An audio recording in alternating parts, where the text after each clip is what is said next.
Welcome back to Translator's Troubles.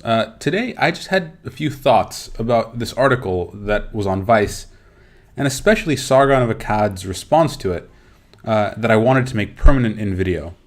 I was a little surprised at the article's inclusion in This Week in Stupid, and I think that, for once maybe, Sargon completely missed the point of the article.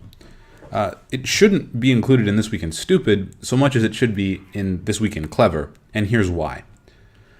First, a brief recap of the article for those of you who haven't read it. Older woman crashes frat party after her 19-year-old guide decides not to go because she's afraid of being in a strange place with strange men. The author sets us up to believe that her friend, Cindy, the 19-year-old, had made the right choice, but being a journalist, she had to make the brave choice and go alone.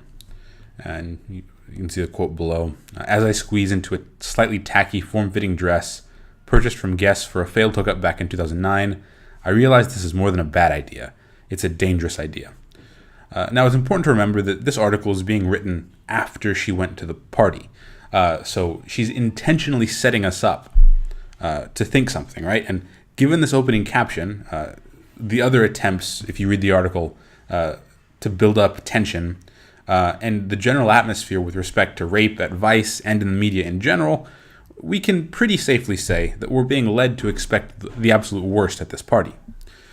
And then she goes to the party and finds that it's cute and awkward, full of young people who are being young people, and girls who are more sexual and more whorish, her implication, not mine, than the men. But here's where it gets clever.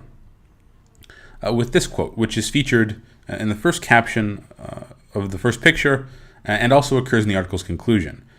Coming off of the UVA gang rape that never happened and the mounting paranoia around campus sex, you might believe whatever I told you. This quote is important because it speaks volumes about how the author views the audience. The fact that the editors allowed it to be published speaks volumes about how the audience likely views itself. The author is accusing her audience here of buying into the paranoia and of letting their views be shaped by events that never happened, and ultimately of being vulnerable to people who want to spread misinformation. The article is clever because it sucks us, and by us I mean believers in rape culture, it sucks us in with anticipated badness and then concludes with innocence. It turns the normal feminist narrative on its head.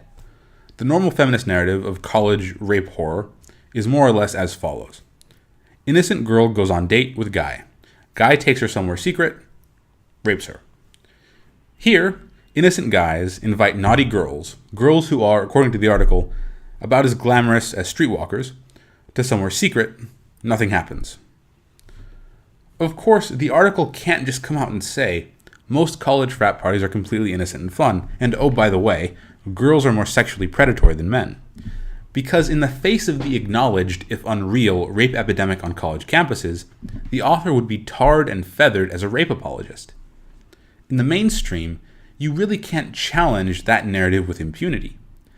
Instead, you can contribute to exposing the narrative as false by writing articles that falsify specific instances of the supposedly terrible situation. That's what this article is doing. It's just doing it in a context where it has to obscure its criticism of the culture and the audience. It's a sort of insurgent anti-rape epidemic message, which is not stupid. Thanks for watching.